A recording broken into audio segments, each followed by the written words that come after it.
शांति। प्रजापिता ब्रह्मा कुमारिस ईश्वरीय विश्वविद्यालय की ओर से आप सभी को नववर्ष की हार्दिक शुभकामनाएं। ये तो मनुष्य जीवन का हर दिन, हर पल, हर संकल्प, हर श्वास नई है। फिर भी प्रतिवर्ष नववर्ष के आगमन पर हम सभी सेलिब्रेशंस करते हैं, पुराने वर्ष को विदाई देते हैं और नए वर्ष की सभी को बधाइयाँ देते हैं। क्योंकि पुराना वर्ष बहुत सी खट्टी मीठी यादें छोड़ जाता है और नया वर्ष नई उम्मीदें लेकर आता है। और इसीलिए हम सभी अपनों के साथ, रिश्तेदारों के साथ, दोस्तों के साथ रात्रि को सेलिब्रेट करते हैं, एक दूसरे के साथ गिफ्ट्स एक्सचेंज करते हैं, नए साल पर रेजोल्यूशंस भी लेते हैं, खाते हैं, पीते हैं, मस्ती करते हैं, क्योंकि ये सोचते हैं कि जैसा शुरुआत होगी नए वर्ष की उसी अनुसार सारा वर्ष चलेगा। यदि शुरुआत में हम खुश रहेंगे तो सारा वर्ष ही खुशियों से बीतेगा। हर वर्ष ऐसा करते हैं, परंतु सत्यता ये है कि पुरानी बातें, पुराने संस्कार, पुराना स्वभाव बार बार हमारी लाइफ में रुकावट बन ही जाता है। क्यों ना इस वर्ष कुछ ऐसा करें तो सच में हर दिन, हर पल, हर श्वास नई सी लगे। और इस नवीनता का आधार है संकल्प, जो हम हर वर्ष लेते हैं कुछ ना कुछ छोड़ने का, है ना। सोचते हैं कि वो गलतियाँ, वो कमी कमज़ोरियाँ जो पिछले वर्ष में थीं, इस वर्ष वो गलतियाँ ना करें, परंतु हो जाती हैं। इन संकल्पों को दृढ़ बनाने का एक बहुत ही सहज तरीका है, जो यदि नए वर्ष के आगमन से हम प्रारंभ कर दें तो आपको अगला वर्ष आने से पहले पछतावा नहीं करना पड़ेगा।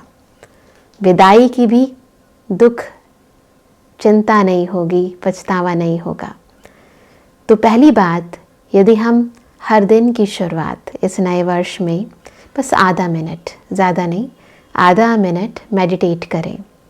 जब हम सुबह उठते हैं तो उठते ही जहाँ भी हम सोए हैं भले उसी जगह पर बिल्कुल अलर्ट होकर बैठ जाएं और फील करें कि जैसे ऊपर परमपिता परमात्मा, शक्तियों का सूर्य, सर्वशक्तिमान, भाग्य विधाता हमें वरदान दे रहे हैं, सदा सफलता स्वरूप भव।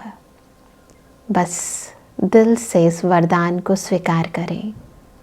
अभी ही बैठकर देखें, आपको फील होगा कि जैसे भाग्य विधाता ने मेरे मस्तक पर तिलक लगा दिया है, सदा विजयी भव। बस आधा मिनट सुबह उठते ही, ये गुड मॉर्निंग जब गॉडली मॉर्निंग में बदल जाएगी तो हर दिन आपके संकल्पों पर खरा उतरेगा। बस एक छोटा सा ये स्टेप लेना है। दूसरी बात, अक्सर जो गलतियाँ होती हैं उसका मूल कारण हमारे बोल होते हैं।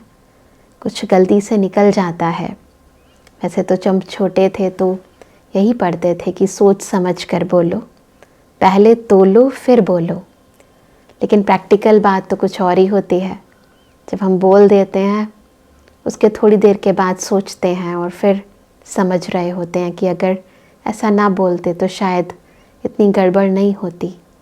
कई बार हमारा भाव नहीं होता, लेकिन क्योंकि आदत है ना क्रिटिक्स वे में बोलने की, टॉन्टिंग करने की, तो वैसे ही भाषा निकल जाती है। तो इस नए वर्ष के अंदर बस आधा मिनट, संकल्प से पहले आधा मिनट और अब बोल से पहले आधा मिनट, बस पहले सोचेंगे कि जो मैं बोल रहा हूँ क्या वही मेरा भाव है। कहीं जो मैं बोल रहा हूँ उससे किसी को दुख तो नहीं होगा। बस आधा मिनट सोच लें, समझ लें और उसके बाद बोलें, है ना। तो उससे क्या होगा, हमारे बोल की शक्ति भी बचेगी और साथ ही जब हम बोलेंगे तो वो बात सामने वाले को जचेगी भी, वो उस बात की रिस्पेक्ट भी करेगा। बस आधा मिनट ये नवीनता लेकर आएं और आप देखेंगे कि इससे कहीं ज़्यादा आपको प्राप्तियां होने लगी हैं, क्योंकि बोल बहुत अनमोल होते हैं।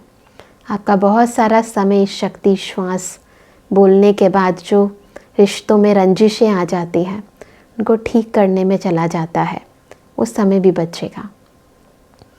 तीसरी बात, कर्म। पहली चीज़ मनसा यानी संकल्प, दूसरी चीज़ वाचा यानी बोल, और तीसरी चीज़ कर्म। तो जब हम कर्म में आते हैं, आप सोचेंगे काम तो वही चलता रहेगा, वही धंधा होगा, वही घर का काम होगा, वही बच्चों का स्कूल जाना होगा, वही खाना पकाना होगा। लेकिन उसके अंदर भी बस आधा मिनट क्या करना है, 30 सेकेंड्स के लिए जब भी कोई काम करना शुरू करें, बस उस करन करावनहार परमात्मा को याद करें, दिल से कहें।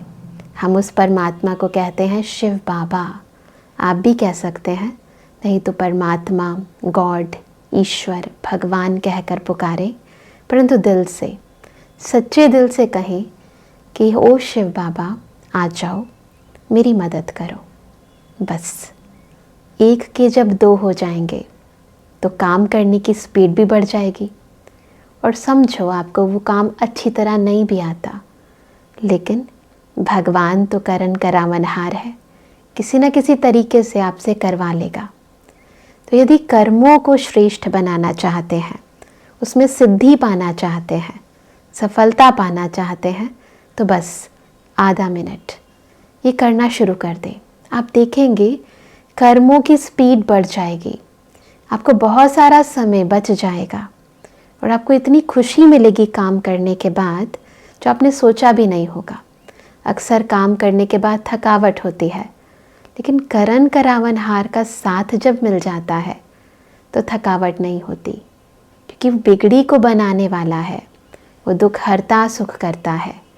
कभी आपको दुख की फीलिंग आने नहीं देगा, आपके काम को बिगड़ने नहीं देगा।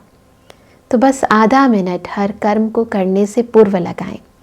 इसके बाद चाहे आपकी राशि कुछ और कहती हो, क्योंकि प्रेडिक्शंस तो बहुत सारी होती है ना, अक्सर हम नया साल आने से पहले ही पढ़ लेते हैं कि आने वाला वर्ष हमारे लिए कैसा होगा, कौन सा महीना हमारे लिए अच्छा होगा, बुरा होगा।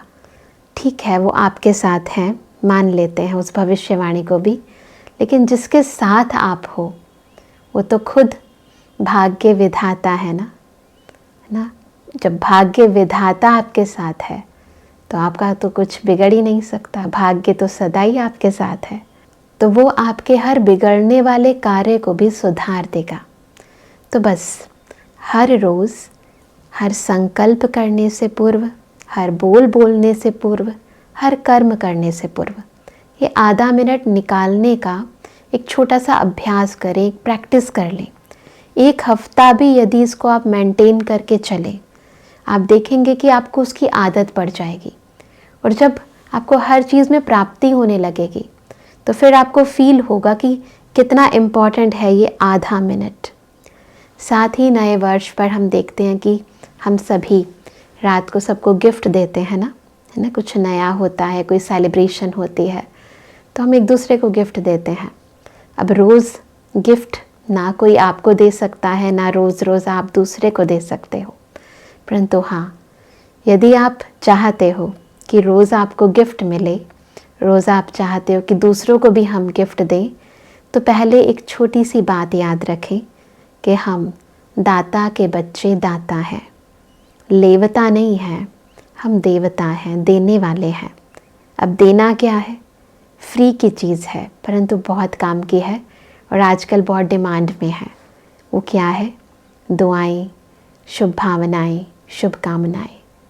और कुछ नहीं दे सकते, परंतु जो कोई भी व्यक्ति आपके साथ मिलने आए, है ना, या जिससे आप फ़ोन पर बात करने वाले हों, सबसे पहले मन में उसके प्रति शुभ भावना उत्पन्न करें कि भगवान इसका कल्याण करे, भगवान इसको शांति दे, इसको सुख दे, इसके जीवन में खुशियाँ आ जाएं। कुछ भी, जो भी आपके मन में उसके प्रति भावनाएं जागृत हों उस समय, उसी अनुसार आप उसको बस दुआएं दें। ये देना देना नहीं है, एक्चुअली बहुत कुछ पाना है, क्योंकि ये जीवन का फैक्ट है कि हम जो देते हैं वही हमें लौट कर मिलता है। परंतु फिर भी आपके मन में ये बात आएगी कि कई लोग ऐसे होते हैं जो हमारे लिए अच्छा नहीं सोचते, परंतु कोई बात नहीं, यदि हम उनके लिए अच्छा सोचते हैं, आज नहीं तो कल वो हमारी जो अच्छी भावनाएं हैं वो उनको ज़रूर छुएंगी, और वो जो आज हमारे सामने ऐसा लगता है कि शत्रु की भांति हैं, हमारे अगेंस्ट हैं, वो भी हमारे मित्र बन जाएंगे। क्योंकि शुभ भावनाओं में बहुत शक्ति होती है, इतनी शक्ति होती है जो रेती में भी पानी ले आए। तो यदि हम सच में दिल से सबके प्रति शुभ भावनाओं की गिफ्ट हर एक व्यक्ति को जो भी हमसे मिलता है उसको देना शुरू करें, आप देखेंगे कि हर दिन आपको सेलिब्रेशन ही नज़र आएगा।